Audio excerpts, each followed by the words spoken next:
irmãos, caros irmãos que nos acompanham pela web TV, caros irmãos que estão aqui na igreja de São Francisco, a nossa caminhada de tempo comum hoje chega ao seu terceiro domingo. Eu dizia domingo passado que a igreja nos propõe 34 domingos para refletirmos sobre diversos temas. E nós estamos no terceiro domingo. É o tempo comum, é o tempo em que a cor litúrgica é verde, tempo que indica que nós estamos caminhando na esperança, mas agora com o sabor de vitória, porque Deus já nos deu o seu Filho de presente naquela noite do Natal. Agora caminhamos na certeza de que Ele caminha conosco. Por isso a nossa caminhada é feita com alegria. E esse domingo a palavra de Deus nos propõe meditarmos sobre o grande projeto de salvação e de vida plena que Deus tem para todo homem e para toda mulher. A primeira leitura que nós ouvimos, profeta Isaías, um texto escrito mais ou menos 800 anos antes de Cristo.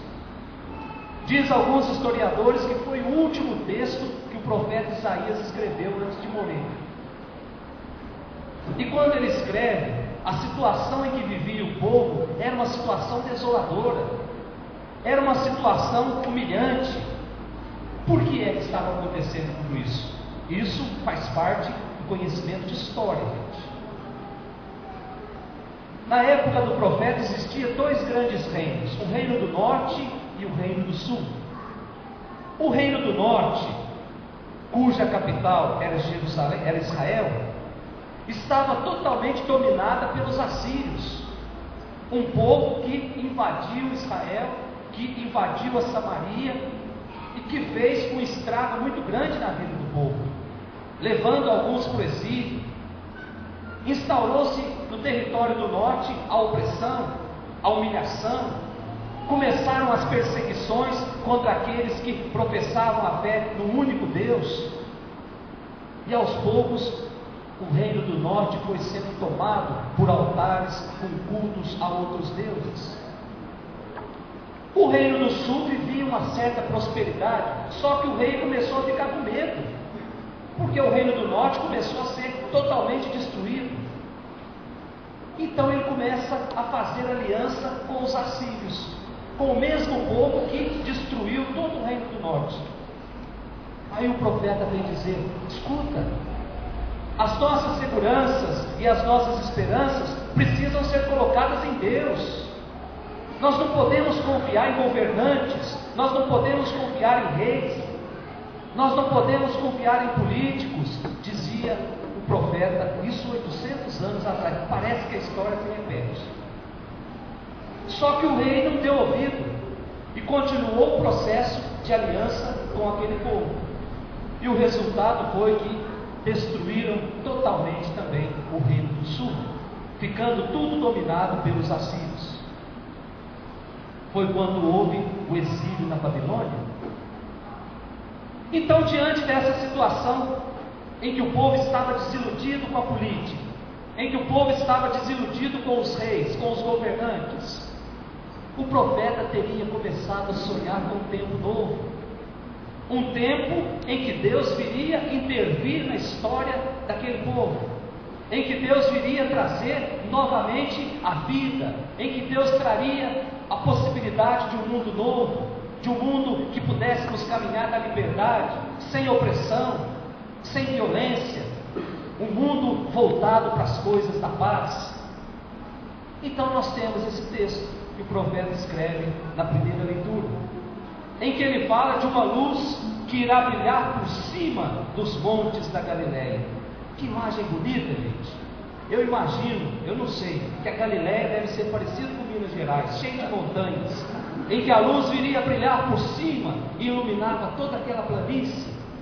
Que imagem bonita o profeta tem da intervenção de Deus.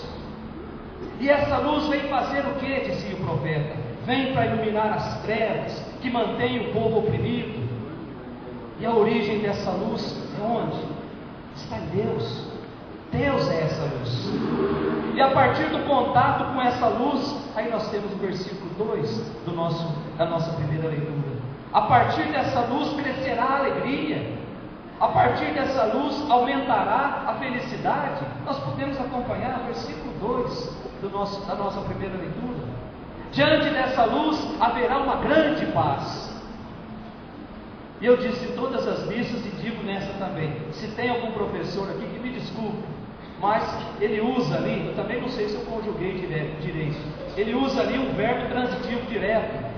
A partir dessa luz, a terceira pessoa do plural, é do presente do indicativo. Eles se regozijam. Ou melhor, eles todos se regozijam diante dessa luz, que é o próprio Deus. O que é regozijar-se, senão encher de uma alegria tão grande, encher de um contentamento tão grande, que deixa de ser alegria e passa a ser júbilo. O júbilo é uma alegria extraordinária. Então, diante dessa luz que é o próprio Deus, todos se enchem de júbilo, todos se transportam de alegria, e ele dá até um exemplo no final da primeira leitura. A mesma alegria que tem um agricultor quando ele vai para a colheita colher os frutos da sua terra. A mesma alegria de um soldado que ganha uma batalha e volta para contar o que aconteceu. Caros irmãos, é nessa luz que nós somos convidados a colocar as nossas esperanças. É nessa luz que nós somos convidados a ancorar a nossa vida. É nessa luz que nós somos convidados a tomar posse, para que essa luz possa guiar os nossos passos. E essa luz é o próprio Deus. O Deus que o profeta falava 800 anos antes de Cristo. A luz que se revela com Cristo. Depois nós temos a segunda leitura, carta de São Paulo aos Coríntios, capítulo 1, versículo de 10 para frente. Começamos a ler essa carta domingo passado. E domingo passado o contexto era um. Nesse texto de hoje, o contexto já é outro. Embora a diferença de versículos é muito pequena, mas Paulo já não está mais dentro da comunidade de Corinto. Paulo começa a falar da sua experiência com Jesus Cristo e começa a criar um certo desconforto em alguns da comunidade. É aquilo que eu dizia domingo passado. Quando a gente passa mel na boca dos outros, a gente é o melhor do mundo. Quando a gente fala as verdades do Evangelho, a gente não é tão bom assim. Então, quando Paulo começa a falar sobre o que de fato faz parte desse grande itinerário de caminhada cristã, aí começa a gerar certa desavença dentro da comunidade. Aí Paulo fica muito desgostoso, insatisfeito, pega as suas coisinhas e vai embora. Muda-se para Éfeso. Éfeso era a maior cidade do império, a capital da Ásia, como se fosse São Paulo dos tempos de hoje. Então Paulo vai para Éfeso. Só que Paulo havia fundado essa comunidade, portanto, parte do coração de Paulo estava ali. E de vez em quando Paulo chamava um dos seus amigos e pedia: Paulo, vai até a comunidade de Corinto para saber como é que está andando as coisas lá. Hoje nós entenderíamos isso como fofoca, gente. Mas não era fofoca. Paulo estava com saudades da comunidade. Paulo precisava saber notícias, afinal a vida dele parte da vida dele estava ali. Ele conseguiu, mesmo diante das dificuldades, criar uma comunidade de seguidores de Jesus Cristo ali. Então, quando um dos amigos de Paulo volta, trazendo as notícias da comunidade, notícias nada animadoras, Paulo fica triste. Aí Paulo escreve esse texto e manda essa carta e manda para a comunidade. Então, gente, as cartas, a primeira carta de São Paulo aos Coríntios, ela não é inteira, ela é fracionada. Cada pedaço tem uma situação diferente. Juntou-se tudo numa carta só. E esse contexto era um contexto de tristeza. Por que é que Paulo estava triste com a comunidade? Aí a gente entende o texto de hoje, se a gente entender por que é que ele estava triste. Chegou lá na comunidade, vindo do paganismo, um tal de Apolo, que tinha um discurso excelente. que tinha um discurso brilhante, que as suas pregações convenciam. Então, dentro da comunidade, alguns diziam: eu acho que esse aí, esse Apolo, é bem melhor do que Paulo. O outro dizia: não, eu acho que Pedro prega melhor do que Paulo. Ah, mas o Cefas também prega bem. Então começou a criar partidos dentro da comunidade. Uns achavam que era Paulo, outros achavam que era Apolo, outros achavam que era Pedro, e assim começou a criar pequenos grupos dentro da comunidade. E aos poucos a comunidade estava sendo transformada numa escola filosófica, que era muito comum na época de Paulo.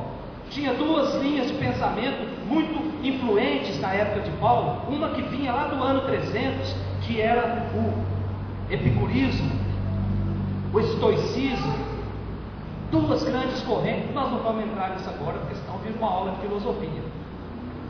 Então essas duas correntes dominavam várias comunidades. Aí em torno dessas correntes, em torno dos mestres, se reuniam os adeptos, se reuniam os simpatizantes. Então o cristianismo estava aos poucos se tornando uma escola de sabedoria, que não tinha nada a ver com Jesus Cristo, na qual era possível optar por esse ou por aquele pregador, por esse ou por aquela proposta de vida. E isso foi gerando conflitos dentro da comunidade, foi gerando desafetos. Gente do céu, cristianismo não é isso. Cristianismo não é uma escola de acúmulo de conhecimento, no qual a validade depende do brilhantismo de quem prega, depende da desenvoltura do pregador. Se eu pulo, se eu grito, se eu faço isso, então vale o que eu estou falando. Estava transformando nisso a comunidade. Então a beleza do discurso era que convencia. Quem fizesse o discurso mais brilhante convencia os outros, embora não tinha nenhuma relação com a verdade. Eu poderia muito bem fazer um discurso com coisas mentirosas. Era aquilo que nós chamamos na filosofia de sofisma.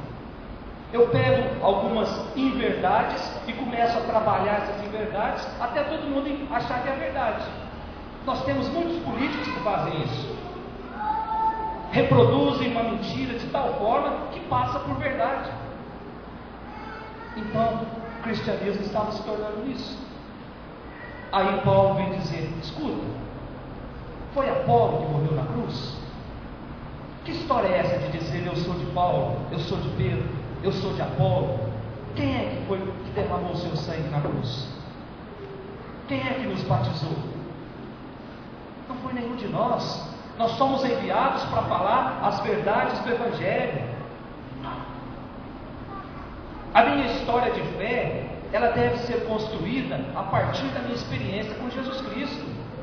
Está certo que determinados pregadores nos indicam Jesus Cristo, nos apontam para Jesus Cristo. Mas a minha história de fé, ela não pode se basear por uma pregação ou por carisma de uma pessoa, porque nós corremos o risco de nos frustrar. Agora, se a minha experiência de fé parte de Jesus Cristo, aí é certeza de vitória, porque em Jesus Cristo não há dúvidas, em Jesus Cristo não há incerteza. Quando o ciúme, quando as rivalidades, quando os conflitos começam a se multiplicar dentro de uma comunidade, é sinal que nós já deixamos Cristo para trás há muito tempo. É sinal que nós estamos caminhando sem Cristo. Porque quando a gente caminha com Cristo não faz sentido. A gente quer ser sempre o melhor, para melhor estar a serviço do outro. A gente não quer os incensos só para nós, ou melhor, não quer os incensos para nós, não quer o brilho dos holofotes. Nós queremos é que Jesus se torne conhecido, que Jesus se torne amado. Portanto, a nossa fé, a nossa experiência de fé precisa partir do próprio Cristo, senão a gente corre o risco de formar uma comunidade de hipócritas, de formar uma comunidade de gente fingida, que reza, quer saber, quer aparecer na mídia rezando, mas depois no dia a dia a gente repete todas as mesmas injustiças, a gente pactua dos mesmos pecados, a gente faz as coisas, parece que para prejudicar nossa comunidade não pode ser uma comunidade de gente falsa, de gente que não tem compromisso com o Evangelho. Senão a gente perde tempo de sair das nossas casas e vir até aqui todo domingo à tarde. Aqui precisa ser o lugar da transformação.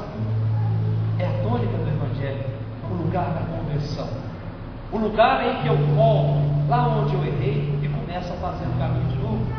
Conversão não é isso, gente? Quando a gente vê uma placa na estrada escrito conversão à direita ou conversão à esquerda, o que é senão voltar lá onde eu errei e começar a fazer o caminho certo? Conversão é isso. Eu volto onde eu desliguei de Deus, onde eu soltei da mão de Deus na estrada da minha vida. Ali eu seguro na mão de Deus de novo e sigo caminhando. Isso é conversão. Isso é construir comunidade de cristãos. E por fim, o nosso Evangelho, só umas pequenas palavras sobre o Evangelho. Mateus capítulo 4 mostra que Jesus, ao saber que João Batista estava preso, ele deixa aquela região e vai embora para outro lugar também, da mesma forma que fez Paulo. Ele deixa Galiléia, ele deixa Nazaré e vai para Cafarnaum. E ao chegar em Cafarnaum, nós temos a concretização da primeira leitura. Primeira leitura que foi escrita 800 anos antes de Cristo, se concretiza em Cristo. E o próprio Mateus fala, para se cumprir o que foi dito pelo profeta Isaías. Portanto, Jesus é a luz que vai iluminar as trevas e as sombras da morte. Jesus é essa luz que o Pai enviou para iluminar as situações escuras da nossa vida. Jesus é o Deus que vem ao nosso encontro para realizar os nossos sonhos de felicidade. É nele, é em Jesus. E através dele, através de Jesus, que o reino se torna uma realidade. Em Jesus é Deus nos dando a oportunidade de começar de novo. Então, para Deus, não importa qual o caminho que eu fiz até ontem. Para Deus importa como é que vai ser minha vida a partir de hoje, a partir do meu encontro com Ele. No começo da missa eu dizia que daqui a pouco o próprio Cristo vai estar presente aqui no altar, em forma de pão. Um alimento que alimenta o nosso corpo físico, mas um alimento que é mais eficaz para a nossa alma, alimenta a nossa alma, nos impulsiona para sermos melhores, nos impulsiona para sermos homens e mulheres da justiça. Sem esse alimento é impossível existir cristianismo. Sem esse alimento é impossível existir comunidade católica. Por isso, sem esse alimento é impossível que nós caminhemos como verdadeiros filhos da luz, que é o próprio Deus. Vamos pedir para Deus essa graça nessa noite, gente, de sermos capazes de caminhar como filhos da luz, mas sobretudo de reproduzir essa luz que é o próprio Jesus lá dentro da minha casa, lá dentro do meu ambiente de trabalho, lá na escola onde eu estudo ou onde eu trabalho, lá nas rodas de amizade onde eu vou compartilhar um pouquinho da minha vida. Cristão autêntico, cristão verdadeiro, é cristão que não tem vergonha de falar de Jesus Cristo, é cristão que sente orgulho de professar a fé num Deus que se fez homem, num Deus que quis morar no nosso meio, num Deus que nasceu de uma família, para dizer que família é sagrada. Por isso, peça essa graça nessa noite, para que Deus possa de fato nos fazer homens e mulheres, filhos e filhas da luz. Louvado seja nosso Senhor Jesus Cristo.